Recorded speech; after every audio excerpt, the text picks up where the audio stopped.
So what are we doing? Actionable advice with Deshaun Watson. Scott, what do you think? Like, you have him in some leagues, obviously. What have you been doing with your Deshaun Watson shares, if anything? Here's the reality, and I'm not going to try to come off like I'm defending Deshaun Watson, because he's not been what we touted him to be. You know, top 9 quarterback. We said that all summer. Feel comfortable buying. And part of that was you're banking that he got back close to what he was 3 years ago, right? It's one of those things where he hasn't been awful, but the goalposts were moved to a point where what would have been seen as successful for him, right? What would have been seen as successful? It would have had to have been more successful than necessary. It would have had to be awesome because he was already had so much hate against him. Yeah. Yep. Here's the 2 questions that I posed in the Discord to get this question started the other day. Because people are going, I'm out on Watson. He's done. It's over. I'm out. You know, here's the thing. What are you out on? Because basically what a lot of people were saying is they were never in on the top 8 or top 9 value that he held over the summer. But let's say you were, and let's say you have him on a dynasty team. I think he's QB 19 now on Keep Trade Cut. He fell that fast. Wow. So there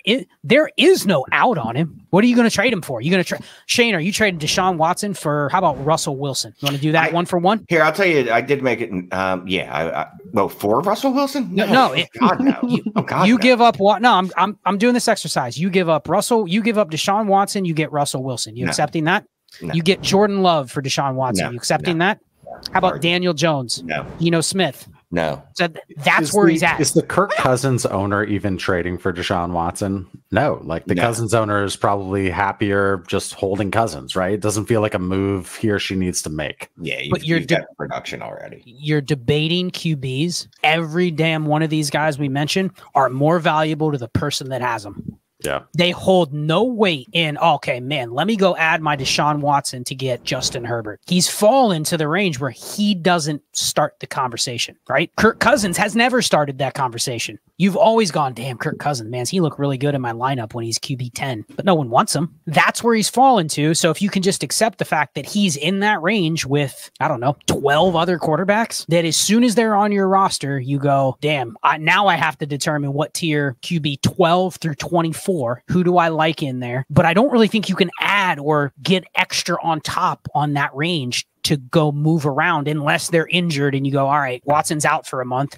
I'll trade Kirk Cousins for Watson in a second. Like, that's the side of the deals I would probably be on for him, but that's all you're trading. You're just basically trading short-term value at QB. I traded Jordan Love and TMC. I don't know what I was going to call him. Terry McLaurin for Deshaun Watson and probably a mid to late second. I was 100% with that. Now, obviously the situation is I'm terrible in that league, and I have 87 first-round draft picks next year. So I don't care if I win another game, and frankly, it behooves me not to. So I'm 100% fine with it if Deshaun wants to take off the rest of the year in that league. Here's the reality. Someone posted in the chat, I saw Graphic 13 said he's in the Derek Carr range. Derek Carr is a guy probably doesn't even last this year and won't start again. So it's as soon as I start giving you the names Daniel Jones, Derek Carr, the guys where you're going, damn, they may not start after this year.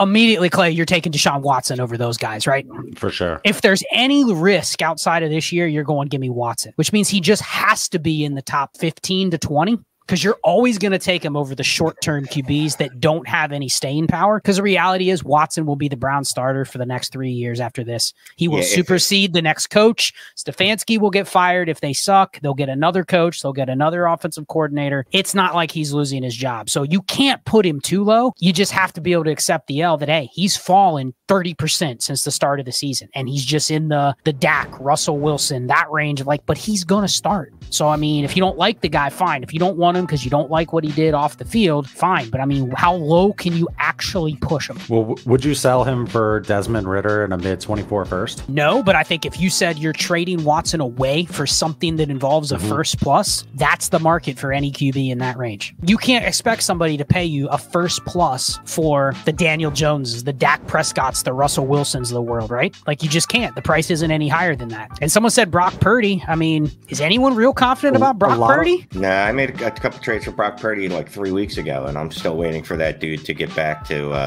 what he was, because he's not been good.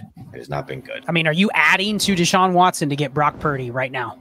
No. So, I mean, how far down can you push Watson? And some people may go, you know what? I'm adding to Watson to get Purdy. I'm done with Watson. Okay, that's your prerogative. You're just tiering the players a little bit differently. But I think there's just this separation of once you have QBs in this range, They are only as good as the roster construction and the person you're trading them to or who's trading them away needs. That's it. Yeah, look, I'm telling you right now, if people are willing to sell you Deshaun Watson for Brock Purdy, for Jared Goff, because I've seen someone mention in there, if you don't smash that, there's something wrong with you. Unless, again, look, it's a morality thing, whatever. I don't know why you're playing fantasy football. There's a bunch of bad dudes, but you're just crazy. Like, absolutely insane.